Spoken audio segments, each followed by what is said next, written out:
Now, is there a question, are you redshirting for us or are you redshirting for you? We ain't playing against Dylan Edwards. We playing against a darn good football team, man. I love him to life. I really do. And everybody who leaves here in the right manner, as well as just leave, period, I want them to be successful. Did it get spicy? Did those thugs say anything to you? What led you to make that decision to say, okay, I think I'm ready to move on from Colorado?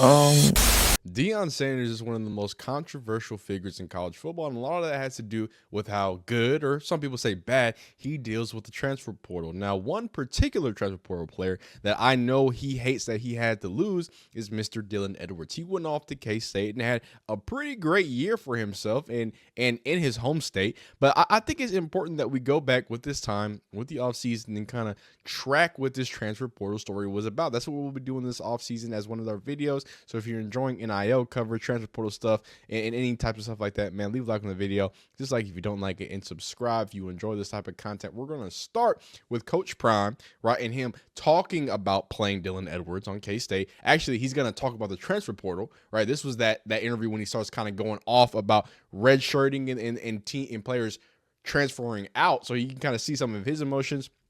Then we're going to hear from Dylan Edwards twice, hear why he left, and hear, when he was playing as well. And then look at Dylan Edwards, give him a bit of a spotlight, right? Sometimes when you transfer, it's just not the right spot. So let's hear it from Deion Sanders and how he feels about redshirting, and then we'll get into his comments about Dylan Edwards.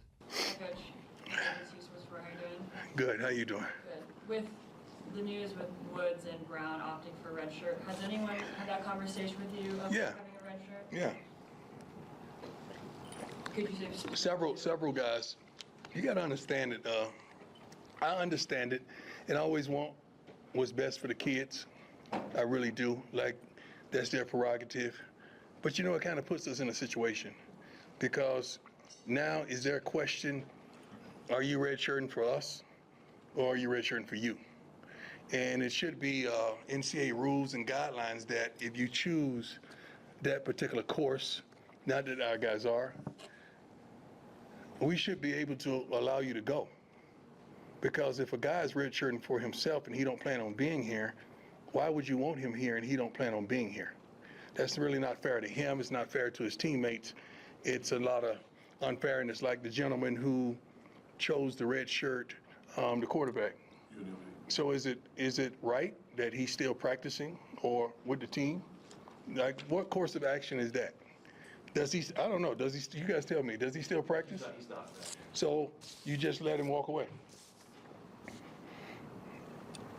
It should be something. It needs to be a rule NCAA-wise to, if that's your course of action, they should let them go and start their next journey with the whatever team that is that they've already been talking to, because they've already been talking. Just like the two guys from that we played several weeks ago at Colorado State. They said they were offered how much in the portal? 600.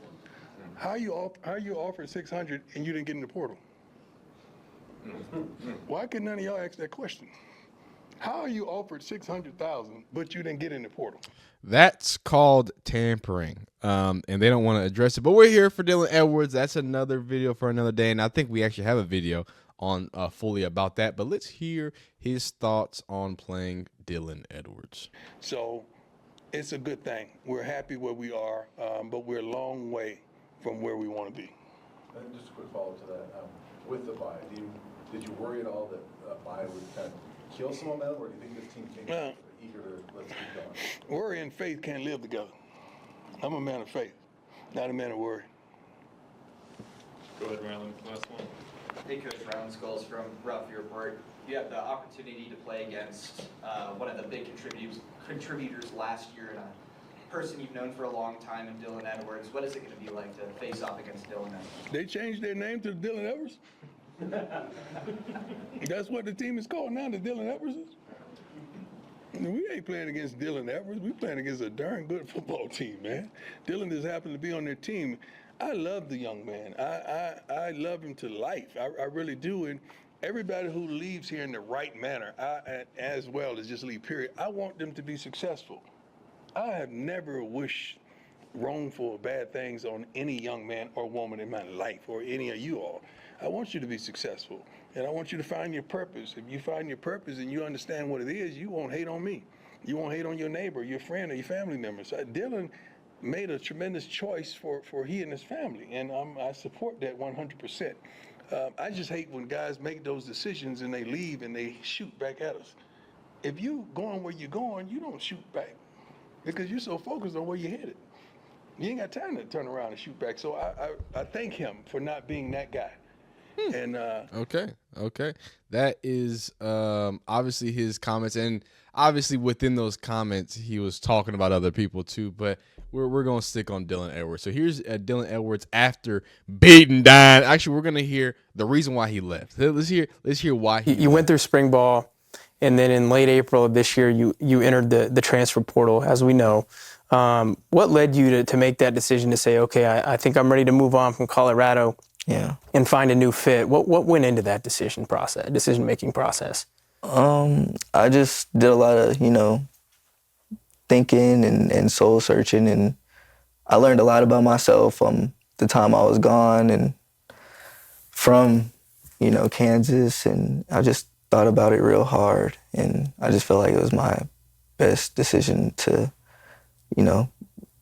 leave Colorado and do my own thing as far as go to a team that I know it would be good for me, a good fit for me, and that I could be great at, and that I could do something that's bigger than myself and just be a part of a family.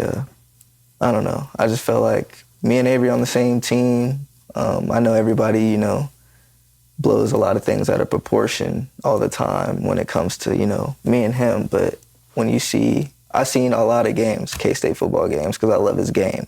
He's not just my friend. So I watched all the games really, in the hotel, because we always had late games. Mm-hmm. So I would always just be in the hotel room and just looking at Avery Johnson, just going crazy. My dog out there, man, we both doing it. We both D1 playing.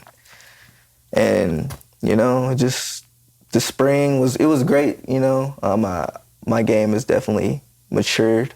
I know a lot more than I did my freshman year, and I'm smarter out there on the field on how I play. Yeah, so it doesn't, because he's yapping. I'm sorry.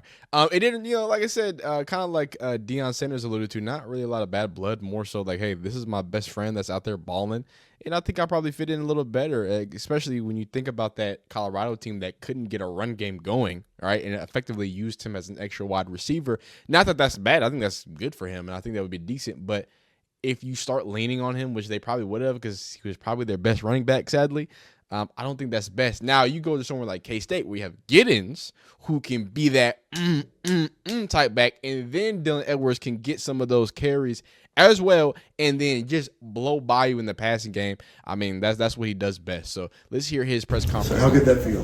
It felt real good. It was a great team win. I'm glad we just came out here in Boulder with a tough environment and got it done. How spicy did you get on the field? That's football, so I don't take it too personally. Did you enjoy that scoring in that south end zone in front of their student section? Yeah, it was a great feeling. We had a great goal line mentality, and they got me in there. Were there any, special emotions that came with playing here again? Definitely seeing, my old friends back at Colorado, especially after the game, them showing me love and I'm showing them love. It felt great. What do you think you guys proved as a team tonight? I think that we could, lead the Big 12. We're a contender for sure, and we're just trying to get to the playoff and win out every single game. Avery goes down and Taekwon has to come in and, I guess, keep leading that drive. What was the mindset like when Avery went out and, the backup comes in? Avery was all for, Taekwon doing his thing while he was out. Next man up mentality.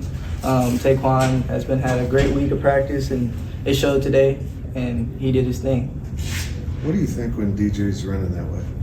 Sir? What do you think about when DJ's running that hard that way? Oh, it's great. He's a great player, and you guys see it every single Saturday. So every single time he suits up, goes out there and does his thing, that's very special. And you can, and you know what? I wasn't gonna do it, but I'm gonna do it. Do you see And this is why Deion Sanders talks to the media the way he talks to the media. Do you see the way that, so was there any special emotions? Did it get spicy? Did those thugs say anything to you? Were y'all thugging it out? Were y'all being terrible? Do you hate each other? He was like, actually, no. Those are my friends. I played football with them.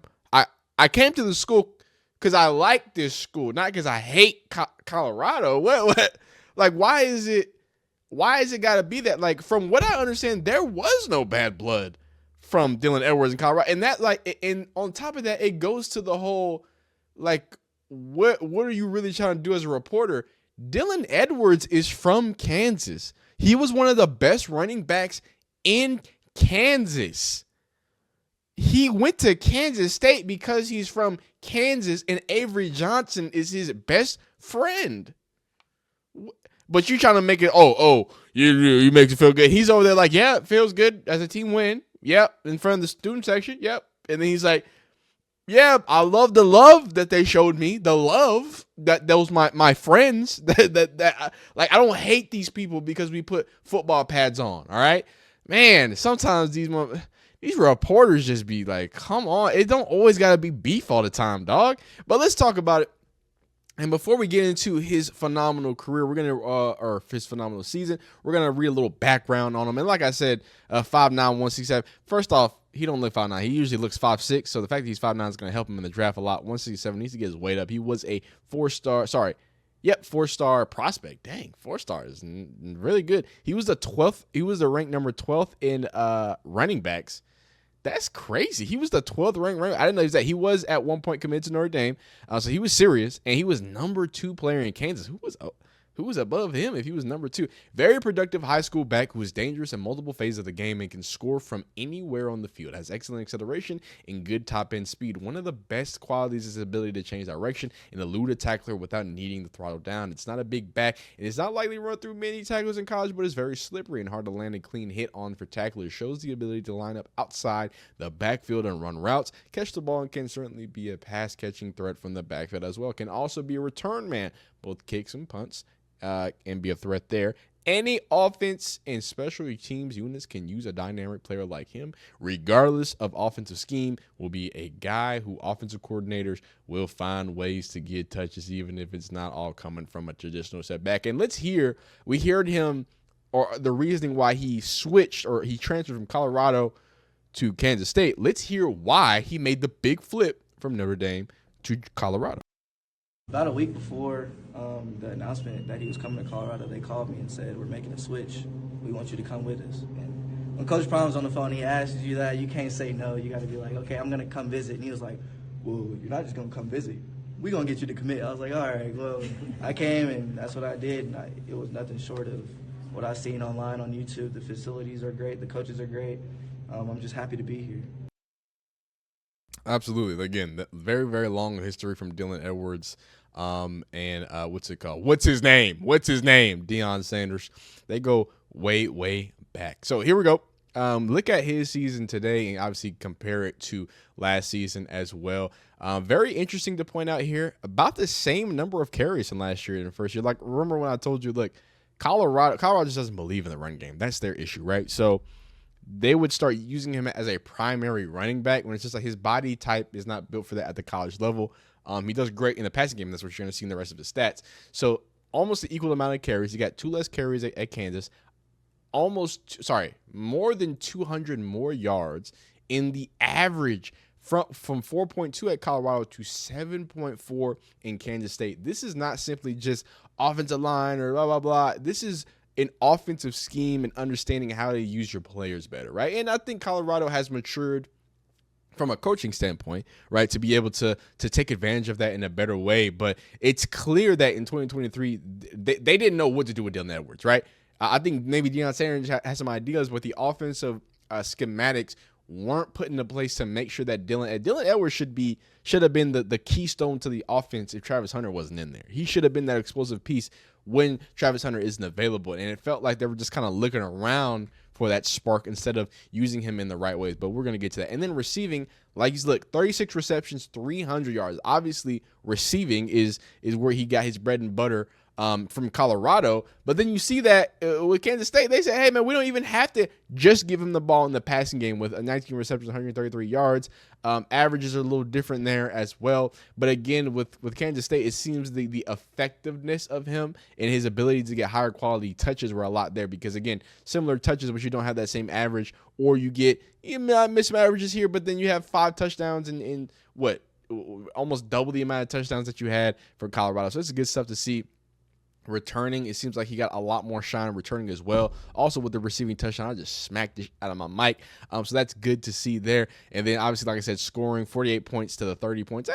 Only score 18 more points. So, but still a good season all along. And then of course, I would be out of my mind if I wasn't talking about this game, man. I think we don't give enough shine to bowl game performances. There's been some great bowl game performances off the top of my head. DeAnthony Thomas, JSN, and if I say JSN, I gotta say CJ Stroud. What did they both have, like 5 touchdowns? CJ Stroud had like 7 touchdowns or something like that. It's insane. Like people like to forget about bowls. People opt out. But who gives a 196 rushing yards and 3 total touchdowns from Dylan Edwards. I mean, that's not a bad day. 223 total yards, 3 total touchdowns, and 20 total touches, and they win that gosh dang. Which bowl game is this? What it was? The Arizona Bowl?